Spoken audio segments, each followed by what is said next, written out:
Hi everyone, welcome to this full stack machine learning course, and in this video we'll be mastering logistic regression. As we have seen a lot of algorithms, which is known as the first one, we have taken a look at a linear regression, which is simple yet powerful algorithm, and also we have taken a look at a polynomial regression, which is best fit for nonlinear data, and then we have taken a look at some of the regularized linear models known as Ridge, Lasso, and ElasticNet. And I hope that you got better familiar with that. But if you have come in randomly, don't worry about the previous video if your intention is wanting to learn logistic regression. Okay, so in this video, what I'm trying to do, I will make you familiar everything you need to know and master logistic regression. And in this video only, you will build your own first, or let's say your own breast cancer detection system. Okay.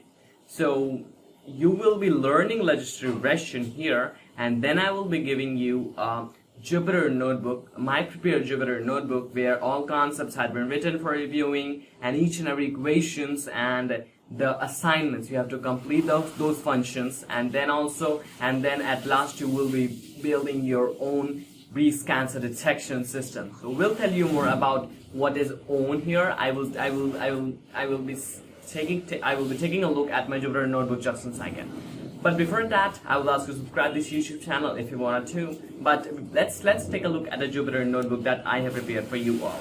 Okay, so here is our Jupyter notebook, and this is known as a logistic regression Jupyter notebook. And here you can see that here I will start from classification, very simple, because we first have to know what classification is, then logistic regression, what is logistic regression, and then some examples, a fact about logistic regression. We'll be talking about theories in this PowerPoint presentation, but here the main focus is that you're building your own breast cancer detection system, and the whole thing are written here as an equation. So now it starts from here. You will start building your own breast cancer detection system. I haven't done anything. I have only made a function and I have demonstrated you, and you have to write your own code here. Like here below to do means you can see I have written to do finish this function. So you have to write the function and run the code. You can see you have to run this code, means you have to finish that and run the code. And if you have run the code, this will show all test cases passed. Otherwise, you will get an error. You have to finish the same. You have to take a look at again our sigmoid. We will talk about sigmoid just in a second, but this is an overview. So how you have to do? You have to read all those things, and then you have to read what it takes input and what gives output. You have to complete the function, and then you have to run this. Then you will get, if it all goes, all test cases passed, you are ready to move on. So you'll move on. You will take a look at this and all these equations. We'll talk about in detail these in a PowerPoint presentation. Okay, and then again the vectorized version, you will read this and you have to implement a whole model from very scratch.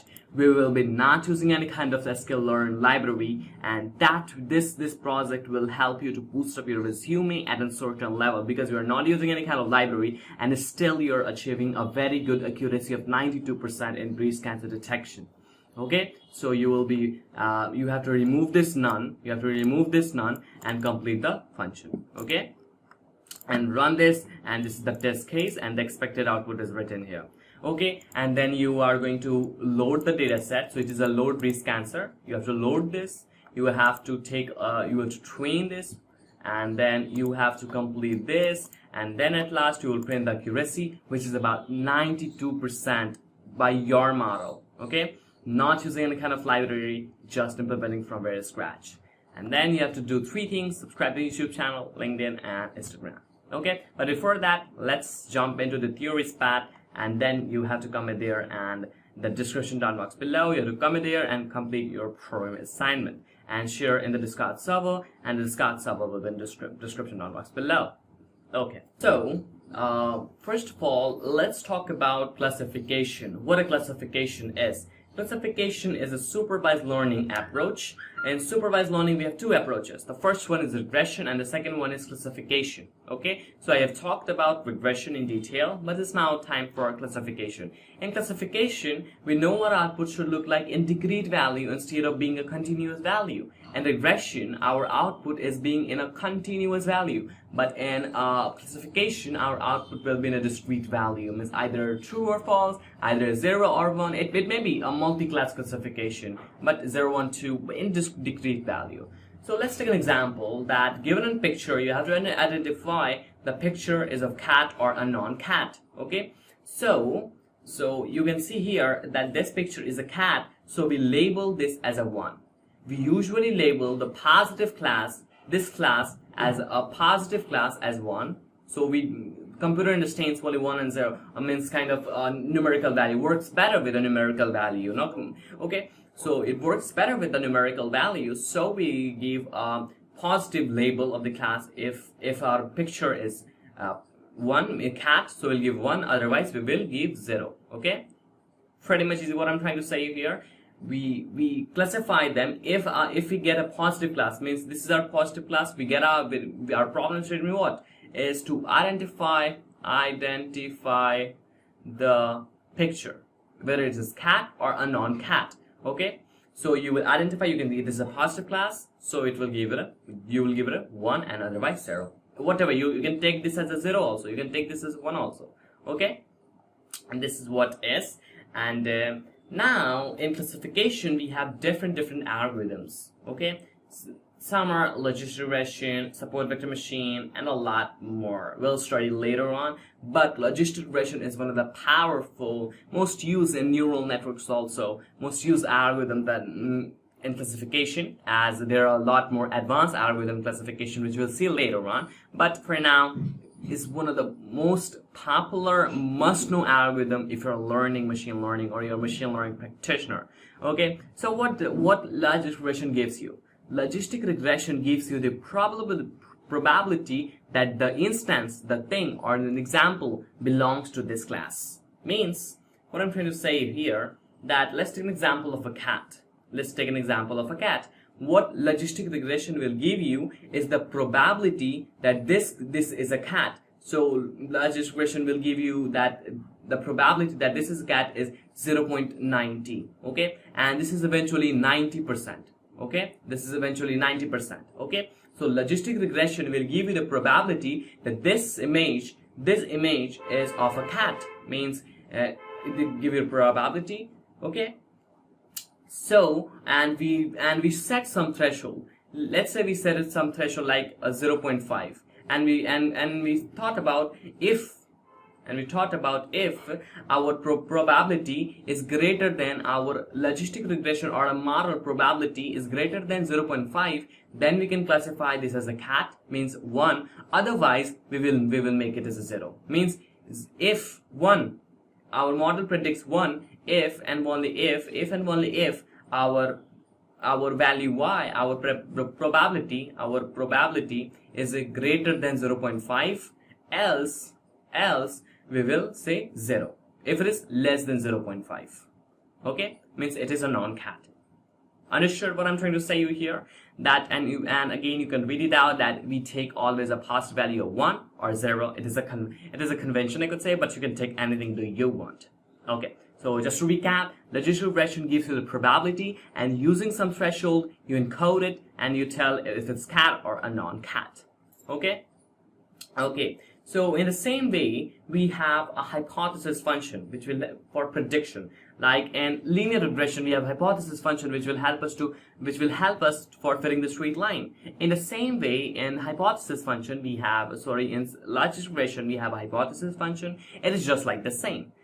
Just to tell you that logistic regression is a classification algorithm. Don't take it as a regression algorithm. And the only reason is that it is given a logistic regression because most of the underlying work of the logistic regression is totally based upon is like something related to linear regression. So that's why it is given as a logistic regression. So don't be confused that this is a regression algorithm. No, it is maybe from historical reasons, but if I search on internet, it will say that the most of the underlying, you will get to know that most of the underlying like hypothesis, like gradient descent, is just like a linear regression. Okay, so in a hypothesis function of logistic regression, we have the same like y hat equals to h theta x S theta x equals to theta 0 x0 plus theta 1 times the x1 plus theta 2 times the x2 all the way down to the theta n times the xn. And n here is the number of features, and the number of features is the variables, or you can say the columns that are in there. Okay, so theta 0, thetas are the feature weights, which are the coefficient, and we have to learn these theta. These are the parameters that we have to learn. Okay, not to means our algorithm will learn this. Okay, so these thetas we have to learn it. Okay, by gradient descent algorithm, we'll talk about later on. Okay, so we have to learn it, and these are the features. Maybe this is the eyes of the cat. Let's say this is the eyes of the cat. This features x1 equals to the ears of a cat, or this x2 is the hair of a cat, etc, etc, etc. Okay, so these are the features. These are the features, means x1, x2, x3, x4, x5 all the way down to the xn. Here n is the number of features. These are the features, and thetas are the feature weights. Which we have to learn it. And then if we get a best theta, we get best prediction. Okay, pretty much easy what I'm trying to say you here. It is just like the same linear regression. Okay, now we can write this as for vectorized version we can write this x transpose dot product of x and thetas, and x contains all x1, x2, x3, x4, and all the way down to the xn, and giant vector theta contains all thetas. Okay, so this is the column. This is the feature weights. These contain all the feature weights, so it is often called the parameter vector theta, and this is a feature vector. So x contains like x1, I could say x1, x2, x3 all the way down to the xn, and here we have theta, and that contains theta 1 all the way down to the theta n.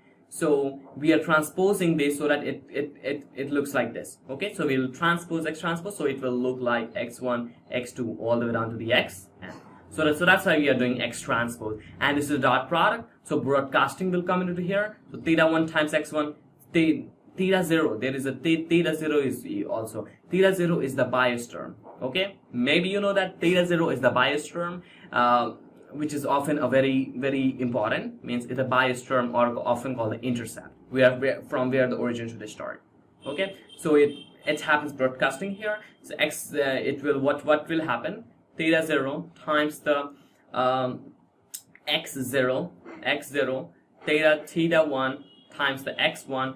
It will summing it all up. Theta 2 times the x2 all the way down theta n times the xn, and this will eventually result, and our y hat will be in a dimension of m comma 1.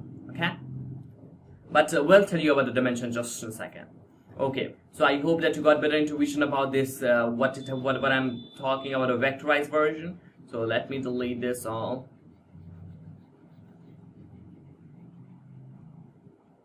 Okay, so in linear regression we are doing till now the same as we are doing in linear regression, but what we do in extra, we take out the sigmoid of our x transpose theta. Okay, we take out the sigmoid of x transpose theta. So now our hypothesis will be the sigmoid, often denoted as a sigma. Okay, x transpose theta. Okay, let's we denote this as a z. Okay, we denote this as a z in program assignment, so it is denoted as a z. So we can write the sigmoid of our z, and how do we take out the z? We take out z by this. Is x transpose theta. We take out the z. So in NumPy you will write np dot. You can write x comma theta. Okay, so np dot you will get out the z. Okay, and then you will sigmoid of z. Okay, we'll tell you this form. We'll tell you the function about sigmoids. Okay. what we do extra is we add a sigmoid of x transpose theta, and what does it do? Means we get our output kind of like linear regression, like continuous value. But what sigmoid does, it takes the value between 0 and 1. Between 0 and 1. Now we can simply, if it is greater than 0.5, we can classify it as a cat. If it is less, so it brings out between the 0 and 1. So that's why we use a sigmoid function. So how do we define the sigmoid function? Sigmoid function is defined by so the sigmoid function is now our final y hat is. The sigmoid function is defined by 1 by, let me take a next pen.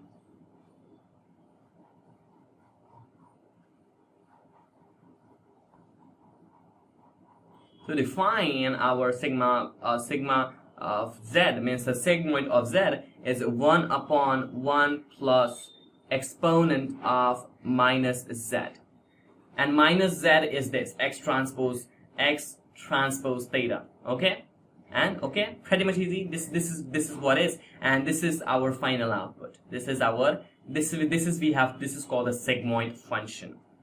Okay. Pretty much easy what I'm trying to say here. This is the whole hypothesis. Means this is a whole prediction function, and with this we predict our output. Means let's say we get 0.9, so it will classify this as a 1. Means it is a cat. Otherwise, this is not a cat. Pretty much easy. So in linear regression, our hypothesis looks like a straight line. But in logistic regression, our hypothesis, often called the sigmoid function, looks like this. Let me remove that all. This looks good, and all this is written on the Jupyter notebook as a review, so no need to copy it out. All is written on the Jupyter notebook. Okay, so in linear regression we are given a straight line, but in logistic regression we have S-shaped curve. Now this is our threshold. 0.5, and if it's above and our prediction is above, let's say 0.6, then we can classify it as a 1, and if it is below 0.4, then we can classify this as a 0. Okay, pretty much is what I'm trying to say here. And sigmoid does this like it brings out a value between 0 and 1. Okay, and this is what about the whole hypothesis of logistic regression. Okay, I hope that you got better informed. If I'm familiar with that, now you have to implement sigmoid function. Just this is the same equation in your code. Okay, and now let's talk about the cost function for logistic regression. Means what is a cost function? First of all, what's a cost function? Again, I'm repeating. Cost functions are the will check out the will give you the loss. Means how you if the cost function is large, your model means perform very bad. And if its cost function is very less, then your model is very good. Means then your model predicts very good values. So cost function is like let's take an example that your model y, let's say your model y, and the ground truth means actual label, means the actual label that this is the cat. So this is our model, and this is our model, and this is the ground truth, means actual label. So let's say our model, again the problem statement is cat or a non-cat. So our model predicted that the image one is a cat, but the ground truth is but it is not a cat, so it will give the 0. So you can see here the loss will be large. Okay, and if our model predicted on image 2 is 1, if it is a cat and ground truth is the cat, then our loss will be the 0. Our cost function will be the 0 because it is good. But if it is not good, it will be large. Okay, so let's take a look at the equations of this. So I've written my equation so that I can't forget about that. So if the equation is minus log of y hat if y equals to 1, means ground truth if y equals to 1, and if y equals to 1, then our log will be this, and if And if our y equals to 0, then the log will minus log of 1 minus y hat. If y equals to 0. If y equals to 0. Okay, our grand truth equals to 0. Pretty much easy. But what we will do, we will combine this and make a full stack cost function. Okay, so let me delete all this and I've written a code. So for one training example, I'm saying for one training example, our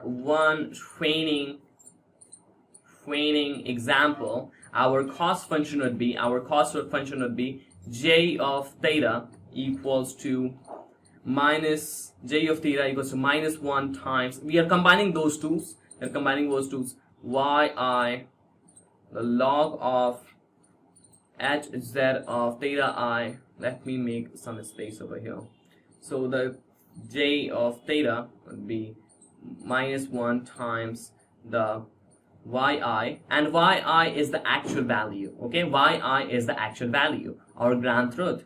So we have a log of, let's say this is a prediction, so let's say s theta x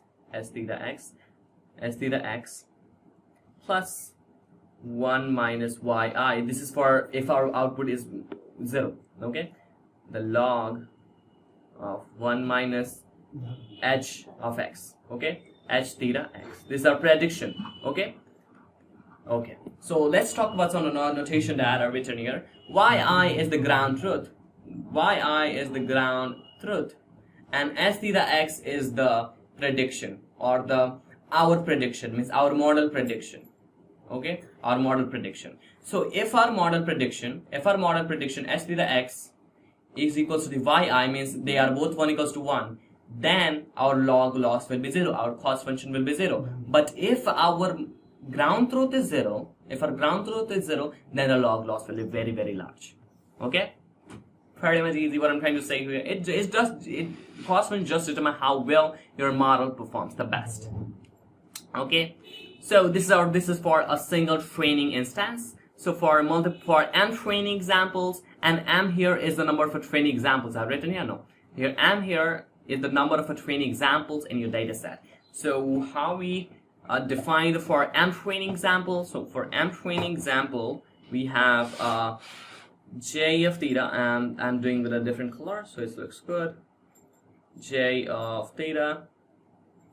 So j of theta would be the minus 1 by m all the way down to the I equals to 1 all the way down to the m yi log of h of xi. I will say h of x I can say I here because if we are doing for m training example, so I, then we will say plus 1 minus yi, and I here is again yi here is again the ground truth, and the log of 1 minus h x, and here I.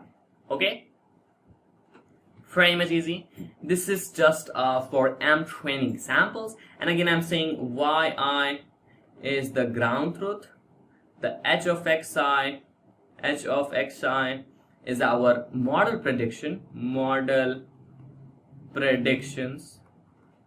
and we are taking the dot product of y, and we'll talk about these all implementation and just if we talk about vectorized version of cost function. Okay, so this is what for one training examples and for multiple training examples. And again I'm saying, I say the scenario, if our ground truth means that our model predicts is 1, but our ground truth is 0, the log loss will be large, but they both are same, then our log loss will be very small, means of 0, approximately equals to 0.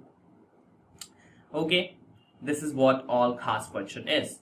Now it's time for talking about gradient descent. Now we have get our cost function, and now we've got our cost function, which we, let's take an example, a very large, means a very bad model. So why it is very bad? Because we haven't choose the best parameter. For getting the optimal theta values, we have gradient descent, which will help us to get the best theta values. Means it will help us to get the best theta values by taking out the partial derivative of our cost function. And you might say, hey Ayush, I don't know how to partial derivative. It is in calculus. No, yeah, it is in calculus, but What is partial derivative? A partial derivative is we are taking a partial derivative of our cost function. It means how much we change our theta values, means how much the cost function will change if we change theta values a little bit. And you might say, hey Ayush, I'm a little bit confused now. Okay. So what I'm saying that, what is gradient descent? Don't let's take an example. Let's first understand by visualization, then we'll go into math. Okay, so this is our this is our cost function. This is our cost function. Let's say this is our cost function, and our theta values is very large, means our cost function is here, our theta values is here, thetas. Okay, theta values. Okay, now this is a very large cost function. So what we'll do, gradient descent will make it a step, again make it a step. Now you can see the cost function is our theta values, our cost function is decreasing, and our theta and our model and we are getting good theta values. So it will keep on going until and unless it reaches out to the global minimum. This is called the global minimum, where we have got our optimal theta values, which will perform best. It is in logistic regression, it is guaranteed that will reach out to the global minimum. In logistic regression, it is guaranteed that we reach out to the global minimum, because in linear regression, however, it is not guaranteed in linear regression, because we have a closed form solution in linear regression, which is the so-called normal equation. But in logistic regression, unfortunately, we don't have, but it is guaranteed that we get out to the global minimum. So what gradient descent does? It changes the theta a little bit and sees that how cost function is changing. Okay, so what we are doing in gradient descent, we are taking out the partial derivative. We are taking out the partial derivative of our cost function j of theta. Okay, and again, j of theta is, don't be confused, I forget about that. J of theta is just a formal way of writing without writing cost function. Okay, pretty much easy. This is just a detail. Okay, so we have the partial derivative of cost function means if we change theta a little bit, if we change theta a little bit, how much cost function is changing? It is just like the slope. Partial derivative is just like a slope. So if you informal, we write the partial derivative like this: partial derivative of our cost function theta, and say here is representing the, means in theta 1, theta 2, theta 3, like that. Okay, so it is just telling how much the cost function will change if it changes a little bit. So if it's changing 0.1 and cost function reducing, so it will, now the theta values will be this. Now we'll update our theta values. So how do we update our theta values? For updating our theta values, we are just theta minus the alpha times the partial derivative of cost function. Okay, so let's not focus on that. Let's get on to math now. So the equation for taking out a partial derivative is like this. We are taking out a partial derivative of our cost function theta z, and again the same equation is 1 upon m I equals to 1 all the way down to the m xi minus yi, and xi is the model's prediction, means our model prediction, times the xij. This is added due to the derivative. Okay, this is added due to the derivative. Don't worry about that. This is a kind of convention that has been given here. Okay, so instead of writing this, we can write a triangle like this. This denotes, this is the joint vector j of theta, which contains all those, theta 0, theta 1, all the way to theta, without doing at each and every step. So we take all the partial derivative in our one joint vector j of theta, and that will perform all those things. Again, the same thing is here. Okay, this is our whole scenario is. Now what we will do, now we will update our parameter. Now we will update our parameter. So we are taking the gradient, now we'll update. Then we have take the gradient, then we'll update. Then we'll take the gradient, then we'll update. Means this is the gradient we are taking. Now we have to update this gradient. for updating this gradient means we are taking this step one step down. In this cost function, we are taking one step down. So in how much rates we have to update is called the alpha value. This is called the learning rate. Okay, and how much rate we have to learn. It is just like how much speed you are running a bicycle. So that's why in gradient descent we have a simply updation rule, means updation rule. Like in this way we have a theta z and theta z minus the alpha, and again this is our theta z j of theta, and that contains all. So this is the alpha value. This is the alpha value, and this determines what is the rate that your model will learn. Generally, I will take 0.01, 0.0001, and 0.00001. This is the commonly used that I have used. Okay, but it's totally depend upon your problem statement. Okay, so this is what a gradient descent is. Again, the recapitulation. Gradient descent is an optimization algorithm which will help you to find the better and reducing the cost function. It will help you to reduce the cost function by finding the partial derivative of cost function. And what is partial derivative? Partial derivative, how much we change our theta values, and seeing the cost function means how much cost function will change if we change theta values little bit. Okay, so this is whole about gradient descent. Now we will talk about now you have developed your own. Now we have developed our whole logistic regression model. So for recapitulation, I will clean on the screen. So we have our hypothesis. This is the sigmoid of z, and sigmoid of z is equals to 1 upon 1 plus exp minus z. Okay, and z here is the x transpose theta, and x is joint vector feature joint vector, and the theta value is a parameter vector. Okay, and then we have our cost function. I will write the money cost. So j of theta, and I will see again the formulas. So we have minus 1 by m. Again, the whole thing are written on the Jupyter notebook. Okay, no need to copy down. So we have cost function, and then we have a gradient descent. In gradient descent, I will write it here that we have our giant vector. This is our j of theta, and this contains 1 upon m I equals to 1 all the way down to the m xi minus yi times the xiz, and then we have our updation parameter. So we have, for updating, we have theta z. This is the theta z minus the alpha, this theta z of theta. Okay, this is our updation for updating the rule, and this is our cost function.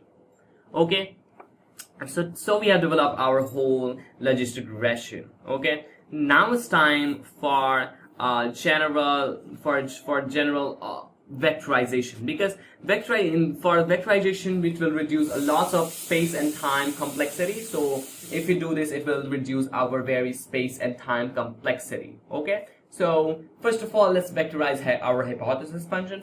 I have written all the code here, means all the not a code, I will say the formula. So our vectorized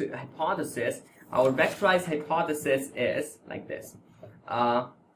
We have our hypothesis means z. We have our z is the x transpose theta, although you can write x dot product of theta, x dot product of theta. So you can implement it and p dot x comma theta, and then what you'll do, you will take out a sigmoid of this j. Okay, so you're taking out the sigmoid of j. Okay, now what will happen, that we have a dimension of our j. So we are multiplying with the x here is the another dimension, and theta here is another dimension. We have different dimensions. So our output will be in m comma 1 dimension, and m here is the here is the number of training examples. Okay, here m is the number for training examples. So our shape of z will be the number for training examples. Okay, so till now we have a vectorized hypothesis is just the same, but we have taken a dot product of x and theta. And again, knowing the dimension is very crucial part, because many of the failures or bugs communicate because of dimension. So you have to take care of the dimension also. Just take out a paper, write the dimension of each and every things. A best practice, I could say. Okay, now we have another vectorized cost function. The vectorized cost function is like the same. I have written the formula here. So the vectorized cost function is j of theta is minus 1 upon m times the y transpose the log of h, and h is the prediction of our own, plus 1 minus y transpose times, this is the dot product, log of 1 minus h. And again, whole formula are written in the notebook, are written in the Jupyter notebook. Just take a look at that if you don't need to write in your copy. Okay, so what we are doing here, we are transposing y because it helps us in matrix multiplication, and then we're taking the dot product of y and the log of h. Means we are taking the log of our prediction plus 1 minus y transpose. This is for if y equals to 0, and this is for if y equals to 1, and then we are combining them up. Okay, pretty much easy. This is a vectorized cost function. It's the best practice to use the vectorize because it will help you reduce the time and the complexity. Now we have our gradient descent. Now we will vectorize our gradient descent. So it is just the same. What we will do in this video, we will put all the thetas. We will put all the thetas into a giant vector theta. So these are theta 0, theta 1, theta 2, all around the theta n into giant vector theta, and then you can use this theta into your cost function. Sorry, gradient descent. Okay, so known, because what you're doing, you are doing like at every time, means you are taking a gradient and updating a parameter at every time. So you will put all your thetas into a giant vector theta, and then you can use this giant vector theta. And no need to worry about how we can put that. It has already been done on your Jupyter notebook. Just take a look at it, read each and every step, and then you will understand that. Okay, now we'll talk about the dimensions. Now the very crucial part is dimension here. Dimension is like we have to know what a dimension of our output and input will be. So we will give an input x. These are the features. So the dimension is of our x will be m comma n plus 1. And you might think, hey, what is m? M here is the number of training examples, and n plus 1 it will be the features. And here is the feature. Why we are doing plus 1? We are doing plus 1 because of bias term. Okay, and then we have a theta. The dimension of a theta would be again the same, n plus 1 comma 1. Means we have a theta 1 to n, but we have also a bias term. So this is the columns. This is the dimension. Okay, this is the rows. This is what dimension of a theta is, and our hypothesis dimension is our m comma n plus, I think it is m comma n plus 1. Yeah, this is m comma n plus 1. I am not sure. Just take a look at that. Z would be, yeah, m comma n plus 1 is the dimension of this sigmoid function. Okay, yeah, this is m comma 1. Oops, it should be the 1. I'm just teaching you from around 39 minutes, and it's just blown up my mind. Okay, so this is m comma 1. Why this is? Because you will get the output. This is just a sense. You will get the output into a vector. So number of training examples of each and every training examples, you will get your output. Okay, so that's why it may happen that you forget about dimensions. Just think about logically, and then you can get that. Okay. So this is how we do all those kind of stuffs, means gradient descent and all those kind of stuffs. And I hope that you got better intuition about all those things, and I hope nothing topic has been left. And yeah, one more topic has been left is vectorization. And the only reason I write on the notebook here is I just don't want to lose any kind of topic, because if I do not make kind of paper, I just write a code and topics we have to teach and the formulas.